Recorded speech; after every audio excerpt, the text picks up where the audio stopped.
जी आवाज कमाए। आप सब लोग तैयार हैं कलाम खुदा के लिए? जी हालेलुया।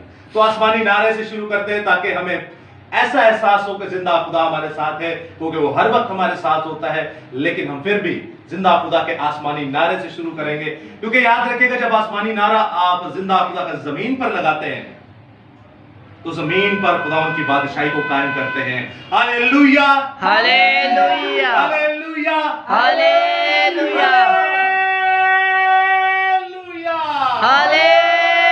जिंदा खुदा का शुक्र अदा कर, एक बार फिर से उसने मुझे आपके सामने खड़ा किया ताकि खुदा का पाक सुखन आपके सामने पेश कर सकूं। खुदा का वो कलाम जो दो धारी तलवार है आपके सामने पेश कर सकूं। खुदा का वो पाक सुखन जो चांदी सोने के सिक्कों से भी ज्यादा कीमती है। खुदा का वो कलाम जो शीरी से यानी कि शहद के टक्कों से भी ज्यादा शीरी है। खुदा का वो कलाम जिसके बारे में लिखा इब्तिदा में कलाम था, कलाम खुदा के साथ था, कलाम खुदा था और यही कलाम खुदा के साथ था और कलाम मुजस्सम हुआ। आसमानी बाप का शुक्र अदा करते हैं, जिंदा खुदा का शुक्र अदा करते हैं, याहवे एलोहिम खुदा बाप का शुक्र अदा करते हैं कि एक बार फिर से उसने मुझे आपके सामने खड़ा किया ताकि इस दो धारी तलवार को आपके सामने पेश कर सकूं, इस दो धारी तलवार को आपके सामने चलाने की कुदरत अता फरमा सकूं, इस दो धारी तलवार को ऐसा इस्तेमाल करने के लिए आपको बता सकूं कि जब आप इसे इस्तेमाल करें तो लश्कर शैतान के वो दूर हो जाए। सुबह चाहता हूं खुदा बाप के लिए, यीशु मसीहा के लिए, खुदा रूह कुदूस के लिए, खुदा की पाक शरीयत, खुदा के पाक फजल और तहरीरी खुदा बाइबल मुकद्दस के लिए एक बार जोरदार तालियां।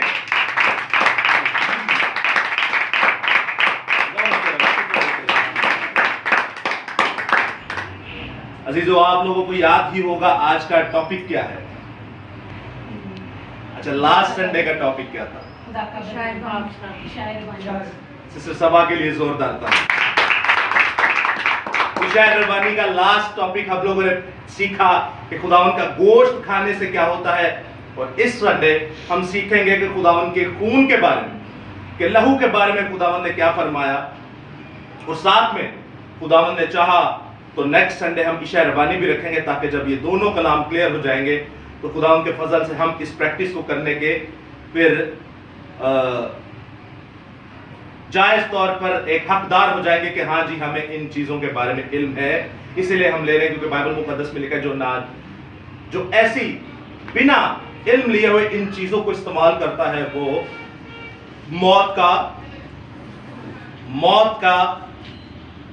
उसका मौत से ताल्लुक हो जाता है, उसका मौत के साथ संबंध बन जाता है, क्योंकि नागवार होश में ना होकर या ऐसी नाजायज अकल को रख के या फिर ऐसी अकल को रख के जो अकले सलीम से बिल्कुल बाहर है, या ऐसी अकल रखते हुए कि जो हमें ना पता हो कि ये गोश्त क्या है और ये खून क्या है, अजीजों ये हमारे लिए मौत का बायस बन सकते हैं।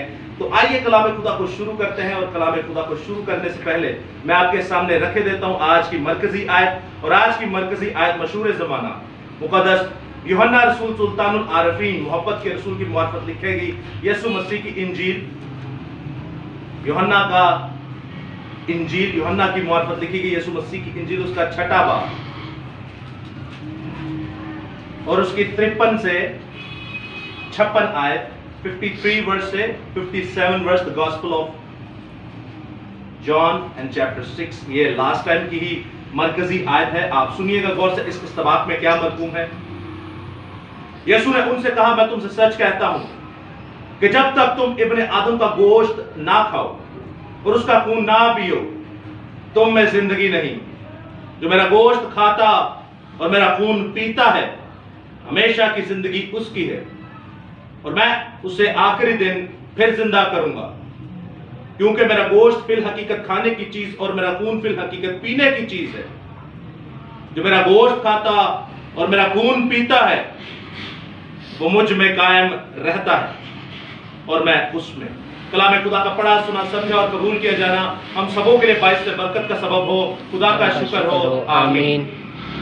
अब अजीजों, आप लोगों ने देखा इस इस्तबाक में गोश्त पे तो हम लोग सीख चुके हैं, लेकिन यहां बात हो रही है खून की, या फिर बात हो रही है लहू की, कि खुदावन का लहू जो है वो फिल हकीकत पीने की चीज है। फिल हकीकत का मतलब है यानी हकीकतन। मैं तुमसे सच सच कहता हूं कि यह हकीकी बात है, यह मोहर कर दी गई है, यह बरहक बात है कि यीशु मसीह का लहू जो है वो पीने की चीज है। यीशु मसीह का लहू जो है वो पीने की चीज है।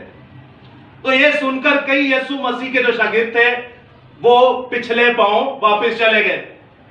तो यीशु मसीह अपने 12 शागिर्दों को भी कहता है कि अगर तुम लोग भी जाना चाहो तो चले जाओ, क्योंकि जो चले गए वो ये कहते थे कि ये तालीम बड़ी सख्त है, इस तालीम की बर्दाश्त कौन कर सकता है। याद रखिएगा, मसीह की तालीम बड़ी सख्त है। ये तालीम जो है ये कोई मीठी, कोई स्वीट डिश नहीं है, कोई खीर या हलवा नहीं है। इसको दो धारी तलवार क्यों कहते हैं? एक धारी जो है वो प्यार मोहब्बत की है, पर दूसरी धारी उतनी ही तेज है कि आपको चीर के निकल जाएगी। इसमें ऐसी बातें हैं जो हमें असलियत दिखाती है, हमें शीशा दिखाती है। एक बहुत खतरनाक कलाम है। मैं कहता हूं अगर कायनात का सबसे मोहब्बत भरा ये कलाम है तो कायनात का सबसे खतरनाक कलाम भी ये है। बहुत सख्त कलाम है ये। इस सख्त कलाम की बर्दाश्त आप कुछ लोग ही हैं जो कर सकते हैं, वरना आप सभी जानते हैं बहुतेरे आए और बहुतेरे चले गए, क्योंकि उनको दूसरा हिस्सा देखना ही नहीं इस कलाम का। उन्हें मीठी मीठी बातें चाहिए, उन्हें चाहिए कि हम हर संडे जाएं, हर सैटरडे जाएं, जाकर वहां हदिया दे और पादरी साहब अपना काम करें और हम भी अपनी फॉर्मेलिटी पूरी करके देखें जी हम तो चर्च आए थे और चलो जी घर पर। लेकिन इस दो धारी तलवार की जो दूसरी साइड है वो बड़ी खतरनाक है। वो हम बहुतेरे हमारे पासवान भी सिखाने से टकराते हैं कि कहीं हमारी कलीसिया तितर बितर ना हो जाए, कहीं हमारे लोग आगे पीछे ना हो जाए, तो लोगों की टेंशन कम और हदिया जात की टेंशन ज्यादा होती है। तो सीधो ये है कलाम खुदा जो कि बहुत सख्त है। यीशु मसीह अल एलानिया कहते कि फिल हकीकत मेरा खून पीने की चीज है। तो छोड़ के चले गए सारे। क्या समझते हैं आप इस चीज को? क्या खून पी सकता है कोई किसी का? नहीं। तो फिर क्यों चले गए? उनको समझ नहीं है। क्या समझाना चाह रहे थे यीशु? इसमें तमसील की बात कर रहे थे कि मैं अपना गुनाह खून तमाम गुनाहों के लिए बहाऊंगा। वेरी गुड, जबरदस्त। यही बात वो कह रहे थे, लेकिन वो तमसीलों में बात कर रहे थे क्योंकि पुराने अहदनामा में कहा कि जिनके दिल पर चर्बी चढ़ चुकी है वो देखते हुए मैंने देखेंगे और सुनते हुए मैंने सुनेंगे। ये एक अलग टॉपिक है, लेकिन अजीजों याद रखिएगा ये बातें बड़ी सिंपल थी। अगर आप कहते कि ये सब तालीम उन्हें समझ नहीं थी आती तो उनको सीधी सीधी तालीम भी समझ नहीं थी आती। उनको पता था ये कौन है, उनको पता था ये अपने बारे में क्या कहता है, उनको पता था ये अपने बारे में दावा क्या करता है, लेकिन वो फिर भी मारने के लिए तैयार नहीं थे। तो जो आसान चीज नहीं मानता उन्हें मुश्किल भी कोई नहीं माननी। निकोदेमस से क्या कहता है? निकोदेमस से वो कहता था डिबेटर, जिस लफ्ज का मतलब है यूहन्ना 3 बाब में एक बड़ा उस्ताद था, वो शरह का बड़ा आलम। उसको कहता है मैं तुमसे जमीन की बातें करता हूं वो तो तुम लोग मानते नहीं। तो यीशु मसीह कहते हैं जब आसमान की बातें करूंगा तो वो कहां से मानोगे? मैं जमीन की बातें तो तुम्हारी समझ में नहीं आ रही, समझते हुए भी ना समझ बने हुए तो आसमान की बातें तुम्हारी समझ में नहीं आएंगी। अब खुदावंद ये कह रहा है कि जो मेरा लहू पिएगा वो हमेशा की जिंदगी पाएगा। मेरा लहू फिल हकीकत पीने की चीज है और ये तुम्हारे बल्कि बहुतेरों के गुनाहों के लिए बहाया जाएगा। आगे वो खुद ही तशरीह कर रहे हैं। उन्होंने बस अपनी मनपसंद आयत ले ली, जिवें लिखा दाऊद नचे तो वही नचन लग गए। अगे नहीं लिखा, अगे भी नहीं की लिखा, इन्होंने भी यही पढ़ लिया कहता मेरा खून पीवोगे तो जिंदा रहोगे। अगे नहीं वेंदे उन्हें की कि अगे बहुतेरों के गुनाहों की मुआफी के लिए बहाया जाएगा। उस बता तो रहा है वो साथ। बाइबल का हर एक सवाल का जवाब बाइबल मुकद्दस के अंदर ही पाया जाता है। कोई बात आपको आयत समझ में ना आए, उस पैसेज को, उस पूरे बाब को ऊपर और नीचे से पूरे को पढ़ लेंगे, आपको कलाम समझ में आ जाएगा ये कहना क्या चाह रहा है। अब हम बात कर रहे हैं यीशु मसीह के लहू के बारे में। लहू जो है एक तसलीस पर हम लोग तालीम दे रहे थे। मैं चाहता हूं आप लोग यहां से कुछ सीख कर जाए। तसलीस पर आसान तौर पर हम लोग बताते हैं कि जैसे जिस्म, रूह और लहू है।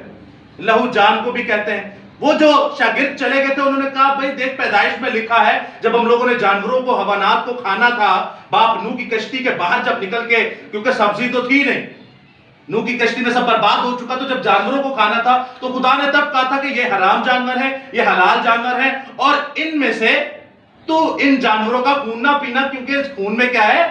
जान है। जानवरों का खून आपने नहीं पीना, मतलब खून पीना ही नहीं है। लेकिन यीशु कहता है मेरा खून पियो, तो इसलिए वो चले गए। अच्छा, अब बात जो है हम तसलीसे खुदाबंदी जब बताते हैं कि शख्स एक है और शख्सियत 3 है, पर्सन एक है और पर्सनालिटी कितनी है? 3 है, बाप, बेटा और रूह कुदुस। आसान तौर पर हम समझाते हैं कि जैसे मिसाल के तौर पे मेरा जिस्म है, मेरी जान यानी लहू है और खून है, रूह है।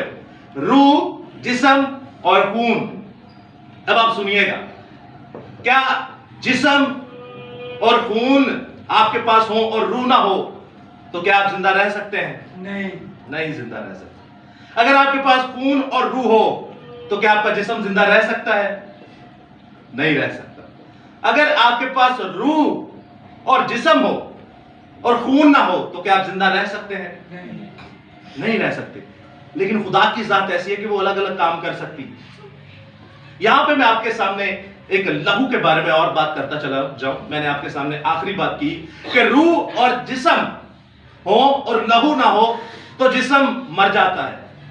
तो क्या लहू भी मर जाता है? लहू नहीं, उसमें सेल होते हैं, वो जीवन। Very good. याद रखिएगा दोस्तों, ये होता है चीजों को याद रखने का नतीजा। उसमें यूनिसेलुलर होते हैं। खून को जब आप रखते हैं ना, उसमें खुद ही जान पाई जाती है। खून के अंदर बहुत सारे क्रोमोसोम्स होते हैं, खून के अंदर बहुत सारे मॉलिक्यूल्स होते हैं, खून के अंदर खुद यूनिसेलुलर ये खुद जान रखते हैं। क्यों बेंदे हो कि जी मिसाल के तौर पे किसी का ऑपरेशन है, वकास भाई का ऑपरेशन है, कहते भी फला फला जगह से जाके क्या ले आओ, ब्लड बैंक से खून ले आओ और इनको चढ़ा दो। अगर तो वो खाली पानी हो, अगर तो वो खाली डेड हो, अगर तो आप समझते वो मर गया खून, अगर वो समझते फारिग हो गया खून, तो उसको आप इस बंदे के अंदर मरे हुए खून को मरे हुए जिंदा बंदे के अंदर कैसे डाल सकते हैं? इसका मतलब वो कोई जिंदा चीज है जिसको आप किसी जिंदा इंसान के अंदर डाल रहे हो। ये खून जो है ये ऑलरेडी एक जिंदा चीज है। इसलिए बाइबल में कहा जानवर की जान किसमें है? खून में है। यानी कि खून खुद जानदार है, खून खुद जान रखता है। खून की इतनी बड़ी वैल्यू है। रूह जो है वो रूह खुद जान रखती है। रूह जब अलहदा हो जाती तो वो मरती नहीं, रूह भी जान रखती है। लेकिन जिस्म की क्वालिटी ये है कि जिस्म मर जाता है। जान निकाल ले या इसमें से खून निकाल ले तो जिस्म क्या हो जाएगा? मट्टी हो जाएगा। क्योंकि बाप ने कहा आदम को तू खाक है और खाक में लौट जाएगा। क्योंकि जब तुझे मैंने खाक से लिया था ना तो तुझ में खून था और ना तुझ में रूह थी। मैंने जब तुझे खाक से बनाया तो तुझ में रूह डाली जो जिंदा है और तुझ में जान डाली यानी खून जो कि जिंदा है। अब यीशु मसीह कहते हैं कि फिर हकीकत जो मेरा खून पिएगा वो हमेशा की जिंदगी पाएगा। अब आपने जाना कि खून जो है वो किसी जानदार इफेक्ट के बारे में बात की जा रही है। और खून भी ऐसा जो किसी पाक का हो, खून भी ऐसा जो किसी पाकीज़ा का हो, खून भी ऐसा जो किसी ऐसी जात का हो जिसने कभी गुनाह की शक्ल ना देखी हो। तो याद रखिए जब उसको पिएंगे तो आप भी जिंदा ही हो जाएंगे। मिसाल के तौर पे आप और मैं वेंटिलेटर पे हैं, आप और मैं वेंटिलेटर पे है और हमें खून चढ़ा दिया जाता है किसी रास्तबाज का, तो याद रखिएगा आपके अंदर जो खून दौड़ रहा होगा, कहने वाला ये कहेगा रास्तबाज का। हमारे एक जानने वाले थे, वो जब परेशान हो गए, उनकी थोड़ी तबीयत खराब हो गई तो उनको एक नशई का खून चढ़ा दिया गया। तो जब नशई का खून चढ़ा दिया गया तो उनकी हालत भी वैसी ही हो गई। आप समझते हैं खून का कितना रिलेशन है? आपके मेरे अंदर खून कौन सा है? बाप आदम और अम्मा हवा का। और बाप आदम और अम्मा हवा का खून हमारे अंदर तब आया जब उन्होंने गुनाह कर लिया था। और उस गुनाह को जब किया तो उनके मिलाप के बाद जो हमारे अंदर खून आया वो बाप आदम और अम्मा हवा का। इसलिए हम कहते हैं हाँ, यीशु के वसीला से हमारे जबीली गुनाह भी क्या हो जाते हैं? माफ हो जाते हैं। यानी ऐसे गुनाह जो बाप दादा से चलते आ रहे हैं, ऐसे गुनाह जो बाप आदम से चलते आ रहे हैं। गालिबन एक और चीज पूछता हूं, यहाँ साइंस के भी स्टूडेंट्स बैठे हुए हैं, टीचर साहिबान भी हैं, तो खून किन चीजों से मिलकर बनता है? प्लाज्मा पाया जाता है। प्लाज्मा पाया जाता है, व्हाइट ब्लड सेल पाए जाते हैं और रेड ब्लड सेल पाए जाते हैं और प्लेटलेट्स पाए जाते हैं और अच्छा मेन चीज बोलेंगे, मैं सारी मेन ने, लेकिन ये मेन भी है और आम भी है कि पानी। पांचवी चीज है पानी। लहू जो है, खून जो है वो 5 चीजों से मिलकर बनता है। Red blood cell, white blood cell, plasma, platelets और वाटर। रेड ब्लड सेल इसलिए ताकि खून सुर्ख रहे, व्हाइट ब्लड सेल इसलिए क्योंकि ये डिफेंसिंग सेल, फाइटिंग सेल होते हैं, ये आपको बीमारियों से बचाते हैं। उसके बाद प्लाज्मा, प्लेटलेट्स और वाटर इसलिए ताकि आपके जिस्म में खून की रवानगी रहे। आप देखते हैं यीशु मसीह को जब नेजा मारा गया तो क्या लिखा है, क्या क्या बह निकला? पानी और खून और पानी बह निकला। تو عزیزو یاد رکھیے گا یہ کچھ ایسی انفارمیشنز ہے جو آپ کو شاید کہیں نہ ملے لیکن آپ کو یہاں پر ملتی ہیں کیونکہ آپ زندہ خدا کے لوگ ہیں. اب لہو کے بارے میں یسوع